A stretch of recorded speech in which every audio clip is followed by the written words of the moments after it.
Hello दोस्तों, एक बार फिर से मैं हाजिर हूँ 20 अक्टूबर 2021 के डेली पीआईबी एनालिसिस के साथ। तो जो भी पेंडिंग वीडियोस होंगी देखते हैं कब तक कंप्लीट होती हैं। फिलहाल ये करंट की कंटिन्यू करते हैं। आज का पहला आर्टिकल है अगस्त 2021 में मिनरल प्रोडक्शन जो रहा है लास्ट ईयर की अपेक्षा देखा जाए 23.6% इंक्रीज हुआ है। 23.6%। क्यों ऐसा हुआ है? क्योंकि लास्ट ईयर तो कोविड ही चल रहा था तो इतना हो नहीं पाया। इस बार अगस्त में कोविड का इतना जो है प्रकोप नहीं है, आप समझ सकते हैं, इसीलिए ऐसा है। ये देख लीजिए, mineral production of mining and quarrying sector August month के लिए इसका जो इंडेक्स रहा है, अगर बेस ईयर 2011-12 की बात की जाए तो 103.8 रहा है, जो कि 23.6% हाइयर है लास्ट ईयर से। कितना है? 23.6%। अच्छा, हर मंथ के लिए ये इंडेक्स रिलीज होता है और ये ग्रोथ बताता है कि मिनरल सेक्टर में कितनी ग्रोथ रही। अप्रैल से अगस्त 2020-21 की बात की जाए तो कॉरस्पॉन्डिंग यानी सेम टाइम में लास्ट ईयर की अपेक्षा 25.1% की ग्रोथ देखी गई है। प्रोडक्शन में देखा है तो कोयला जो है लगभग 539 लाख टन रहा। इस समय कोयले की आपूर्ति बाधित है पूरे देश में, आपको पता है। बारिश का सीजन आया, फिर गवर्नमेंट की पॉलिसीज, उसके अलावा प्राइवेट सेक्टर का इन्वॉल्वमेंट, कई सारे कारण हैं जिसकी वजह से यहाँ पर पूरे इंडिया में कोयले का क्राइसिस है और इसकी वजह से इलेक्ट्रिसिटी जनरेशन का काम बहुत धीमा पड़ गया है एक तरह से। क्योंकि हमारी इंडिया में 70 to 80% जो इलेक्ट्रिसिटी बनती है वो थर्मल इलेक्ट्रिसिटी यानी कोयले से बनती है। और आप सोचिए, अगर कोयले की आपूर्ति ना हो तो इलेक्ट्रिसिटी कैसे जनरेट होगी? यूपी में तो ये हाल है कि जो कंज्यूमर को 7 से 8 रुपये यूनिट इलेक्ट्रिसिटी मिलती है, गवर्नमेंट उसको 15 रुपये यूनिट में खरीद रही है। तो कोयला अपने आप में ही इंपॉर्टेंट है। बाकी अगस्त में आप देख लीजिए प्रोडक्शन, लेकिन आपसे ये नहीं पूछेंगे किसका कितना प्रोडक्शन रहा। हाँ, आपसे ये पूछ सकते हैं कि अगस्त 2021 में अगस्त 2020 की अपेक्षा किस मिनरल के प्रोडक्शन में सबसे ज़्यादा ग्रोथ रही? तो क्रोमाइट लगभग 200% के आसपास, 189% के आसपास इंक्रीज दिखाया क्रोमाइट में। फिर लिग्नाइट मतलब ब्राउन कोल को लिग्नाइट कहते हैं। बॉक्साइट किसका अयस्क है? बॉक्साइट जो है एल्यूमिनियम का अयस्क है। तो ये कुछ ऐसे मिनरल्स हैं जिनको लास्ट ईयर की अपेक्षा इस बार ग्रोथ मैक्सिमम देखी गई है। मैक्सिमम आपको याद रखना है क्रोमाइट में देखा गया है। उसके अलावा डिक्रीज देख लीजिए आप, डायमंड में सबसे ज़्यादा डिक्रीज देखा गया 97% के आसपास लास्ट ईयर से। मिनरल सोर्स की बात की जाए तो इंडिया में 5 मेजर मिनरल बेल्ट हैं। ये 5 मेजर बेल्ट्स आप पढ़ सकते हैं। कई सारे रिजर्व्स हैं इंडिया में, कई सारे नॉन रिजर्व्स हैं। यहाँ पे 95 मिनरल्स होते हैं इंडिया में, जिसमें से 4 तो फ्यूल हैं। बाकी आप देख लीजिए, प्रोडक्शन की बात करें अगर आयरन ओर की तो सबसे ज़्यादा कर्नाटक में होता है, लेकिन आयरन ओर का रिजर्व सबसे ज़्यादा कहाँ है? स्टील का रिजर्व सबसे ज़्यादा कहाँ है? झारखंड में। तो प्रोडक्शन अलग बात हो गई और रिजर्व सबसे ज़्यादा अलग बात हो गई, लेकिन उड़ीसा दोनों में ही सेकंड नंबर में है, प्रोडक्शन में भी और रिजर्व में भी। आप यहाँ देख सकते हैं, हम लोगों ने एनसीईआरटी की बुक में पढ़ाई है कि ये 5 बेल्ट्स हैं जहाँ पे इंडिया में मिनरल्स मोस्टली पाए जाते हैं। तो अगला आर्टिकल देख लेते हैं, NITI Aayog जियोस्पैटियल energy maps of India. ये कल करंट अफेयर्स में भी पढ़ा है और मेरे ख्याल से उतना ही इंपॉर्टेंट रहता, लेकिन फिर भी पढ़ लेते हैं।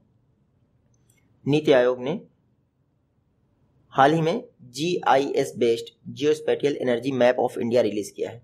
जियोस्पैटियल एनर्जी मैप ऑफ इंडिया, एक ओवरव्यू मैं बता देता हूँ आपको, आप बस उससे समझ लीजिए।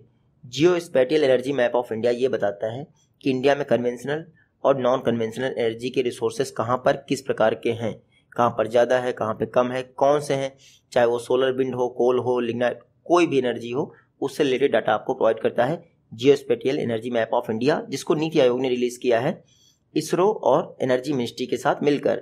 तो 27 थीमेटिक लेयर्स हैं जिनका जो है आपको डाटा प्रोवाइड करता है ये जियोस्पैटियल एनर्जी मैप ऑफ इंडिया। तो यहाँ पढ़ सकते हैं, होलिस्टिक पिक्चर प्रोवाइड करता है आपको ऑल एनर्जी रिसोर्सेस की। एम क्या है? एम ये है कि एनर्जी के जो सोर्स हैं उनको आइडेंटिफाई किया जाए पूरे देश में। अब पर्टिकुलरली जाकर इतनी जल्दी सर्च करना आसान नहीं होता है, लेकिन एक आम इंसान के लिए एनर्जी रिसोर्सेज कहाँ पर कितने हैं, मैक्सिमम कहाँ पर है, एक मैप यानी कि अगर एक फिगर से देखा जाए तो आसानी से समझा जा सकता है। इसके लिए नीति आयोग ने रिलीज किया। अच्छा, जियो स्पैटियल मैपिंग में और ट्रेडिशनल मैपिंग में अंतर क्या होता है? तो यहाँ पर देख लीजिए, कंप्यूटराइज्ड डाटा होता है, आसानी से कस्टम किया जा सकता है, डिजाइन किया जा सकता है अपनी जरूरत के हिसाब से। ये प्लानिंग के सबसे ज़्यादा काम आता है। अभी मैं बता देता हूँ, सपोज करिए प्लानिंग कैसे काम आता है। जियोस्पैटियल मैपिंग है, यहाँ आप देख पा रहे होंगे ये है आपका सोलर। सोलर कहाँ पे सबसे ज़्यादा है? कर्नाटक में। तो गवर्नमेंट ये प्लान कर सकती है कर्नाटक की इलेक्ट्रिसिटी को मोस्टली सोलर पे डिपेंड कर दिया जाए, क्योंकि यहाँ पे जितना सन हमारा इस एरिया में रहता है उतना इस एरिया में तो रहता नहीं। और विंड एनर्जी यहाँ पर देखिए, पहले तमिलनाडु में सबसे ज़्यादा विंड एनर्जी जनरेट होती है, लेकिन गुजरात ने उसको बाईपास कर दिया। उसके बाद सोलर एनर्जी देखिए कर्नाटक में है ही है, राजस्थान में भी है। तो गवर्नमेंट इसके हिसाब से प्लान कर सकती है कहाँ पर किस तरह की एनर्जी सबसे ज़्यादा जनरेट हो सकती है। उसके अलावा बायोमास, आप देखिए बायोमास की यहाँ पर कितनी ज़्यादा बन रही है एनर्जी। और फिर बाकी स्मॉल हाइड्रो प्रोजेक्ट हैं वो तो आपको पता ही है यहाँ पे ही होंगे और कहीं तो होंगे नहीं। फिलहाल ये geospatial energy map of India है, जिसको नीति आयोग ने इसरो की मदद से रिलीज किया है, मिनिस्ट्रीज के साथ मिलकर, एनर्जी मिनिस्ट्री के साथ मिलकर। अगला आर्टिकल है 4th ISA international solar alliance general assembly की मीटिंग हुई। पीएम मोदी का one sun one world one grid initiative, उसके लिए $1 ट्रिलियन जो है कलेक्ट करना है 2030 तक, इन्वेस्टमेंट करना है सोलर एनर्जी के सेक्टर में। देख लेते हैं बस थोड़ा सा। 4th जनरल असेंबली हुई है ISA की, इंटरनेशनल सोलर अलायंस की, वर्चुअली हुई है। जो हमारे Shri RK Singh ji minister of power new and renewable energy presided किया है इन्होंने इसको, और साथ ही साथ ISA के प्रेसिडेंट मेरे ख्याल से अजय माथुर हैं, वो प्रेसिडेंट थे उस दौरान। 4th असेंबली है ISA की। इस दौरान बताया गया कि 2030 तक सोलर एनर्जी के सेक्टर में कैसे $1 ट्रिलियन के आसपास इन्वेस्टमेंट किया जा सकता है। ये देख लीजिए, अप्रूवल दिया है blended financial risk mitigation facility का। अब ये एक टर्म है जो कि आगे हम लोग समझ सकते हैं, हालांकि UPSC जैसे एग्जाम में ये टर्म पूछ लेते हैं, और ये किस एनर्जी से रिलेटेड या किस सेक्टर से रिलेटेड तो आप समझ सकते हैं। मिटिगेशन को लोग क्लाइमेट चेंज से लगा देंगे, तो वो समझ लीजिएगा आप थोड़ा सा किस तरह से इसको यूज़ करना है। अच्छा, ये 4th ISA जनरल असेंबली की मीटिंग थी, तो इससे पहले कब हुई थी? फर्स्ट टाइम हुई थी 2018 में। तब से जो है कोशिश की जा रही है कि $1 ट्रिलियन, कितना, $1 ट्रिलियन जो है इन्वेस्ट किया जा सके 2030 तक। प्राइम मिनिस्टर मोदी जी ने सबसे पहले one sun one world one grid initiative जो है लॉन्च किया था, और उसको सक्सेस करने के लिए $1 ट्रिलियन का इन्वेस्टमेंट चाहिए ही चाहिए। International solar alliance, Paris climate agreement COP21 conference of parties यानी COP21 2015 में हुआ था पेरिस में। तो एक जो ISA है वो treaty based intergovernmental organisation है। देखिए, पहला ट्रीटी बेस्ड ऑर्गेनाइजेशन है जिसका हेडक्वार्टर इंडिया में है। कहाँ पर इसका सेक्रेटरिएट? गुरुग्राम में। अभी तक किसी भी इंटरनेशनल बॉडी, खास करके ट्रीटी बेस्ड का, उसका हेडक्वार्टर इंडिया में नहीं, लेकिन इसमें है। इसमें स्टार्टिंग में कहा गया था 121 कंट्रीज ही ISA की मेंबर बनेंगी, लेकिन बाद में जनवरी 2021 के आसपास ये अमेंडमेंट आ गया और कहा गया कि UN मेंबर यानी 193 कंट्रीज, यूनाइटेड नेशन के जितने भी मेंबर हैं वो आपके ISA के मेंबर बन सकते हैं। विजन देख लीजिए, latest together make the sun brighter, ये है आपका विजन। मिशन देख लीजिए, सभी घरों में, ये मतलब नहीं है कि वो कितना दूर है, उनके घर तक लाइट पहुंचनी चाहिए। बाकी ISA जो है वर्ल्ड सोलर बैंक का डिसीजन लिया है इन्होंने, और कहा है कि COP26 के दौरान इसको लॉन्च कर दिया है। वर्ल्ड सोलर बैंक ISA का इनिशिएटिव है।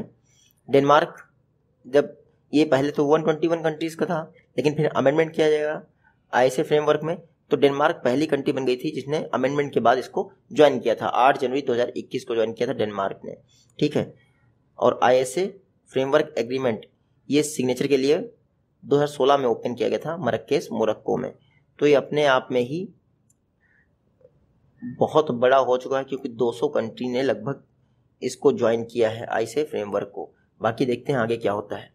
अगला आर्टिकल है MSP पर गवर्नमेंट ने जो है पैडी यानी धान की खरीदी स्टार्ट कर दी है। देखते हैं फिर गवर्नमेंट ने कितना धान खरीद लिया है, लेकिन अभी ये खरीफ मार्केटिंग सीजन के लिए स्टार्टिंग ही है, तो ये डाटा हमारे लिए इतना ज़्यादा इम्पोर्टेंट नहीं है। खरीफ हो या फिर वीट हो, मेरे ख्याल से इन दोनों में ही जो प्रोक्योरमेंट में रहता है वो पंजाब मोस्टली आगे रहता है। तो ये बात आप दिमाग में रखिएगा, कभी एग्जाम में पूछ ले तो पंजाब पहले टिक करिएगा। बाकी ये इंपॉर्टेंट नहीं है। हालांकि गवर्नमेंट कुछ भी बोले कि खरीफ मार्केटिंग सीजन 2021-22 के दौरान इतने का पैडी परचेज किया गया, इतने फार्मर्स को फायदा हुआ, लेकिन मैं हकीकत बताऊं आपको, पिछले एक साल पहले हमारे जो गाँव से पैडी का परचेज हुआ था MSP पे, उसका पेमेंट नहीं मिला है 1 साल बाद तक। सोचिए, इसीलिए जो फार्मर्स होते हैं वो MSP पर बेचते ही नहीं, क्योंकि उनको पता है 1 साल तक तो पेमेंट ही होल्ड रहेगा और पता नहीं अभी कितना टाइम लगेगा। तो 200-300 रुपये कम में बेच देता है इंसान, क्योंकि उसको तुरंत रुपए की जरूरत होती है। लेकिन 2-2 साल 1.5 साल आप रुपए रोके रखोगे तो कैसे काम चलेगा। और गवर्नमेंट अपने काम कर रही है, लेकिन फार्मर्स को, अब आंदोलन सही हो रहा है गलत इसमें नहीं पढ़ना चाहिए हमें, क्योंकि वो पॉलिटिकल हो जाएगा। मिनिमम सपोर्ट प्राइस देख लेते हैं। ये मिनिमम सपोर्ट प्राइस क्या है? गवर्नमेंट द्वारा एक गारंटी दी जाती है फार्मर्स को कि भाई आपका कहीं नहीं बिक रहा तो कम से कम इस प्राइस पे तो हम खरीद ही लेंगे। जो 2018-19 का बजट आया था उसमें कहा गया था एमएसपी जो है वो प्रोडक्शन कॉस्ट का 1.5 यानी 50% अधिक होना चाहिए, 1.5 गुना होना चाहिए। MSP A2 plus FL plus 50% पे कैलकुलेट होता है, ठीक है। A2 plus FL plus 50%। अब A2 में क्या होता है, एग्रीगेटेड कॉस्ट आ जाती है आपकी, फैमिली लेबर आ जाते हैं FL में, और 50% ये 1.5 गुने जो कॉस्ट है उसकी बात की गई है।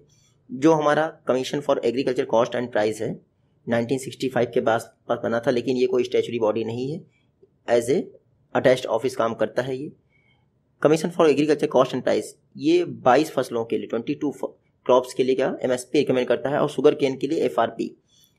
अच्छा, शुगर केन के लिए एमएसपी कौन सजेस्ट करता है? स्टेट गवर्नमेंट, उसमें राज्य सरकार ही सजेस्ट करती है।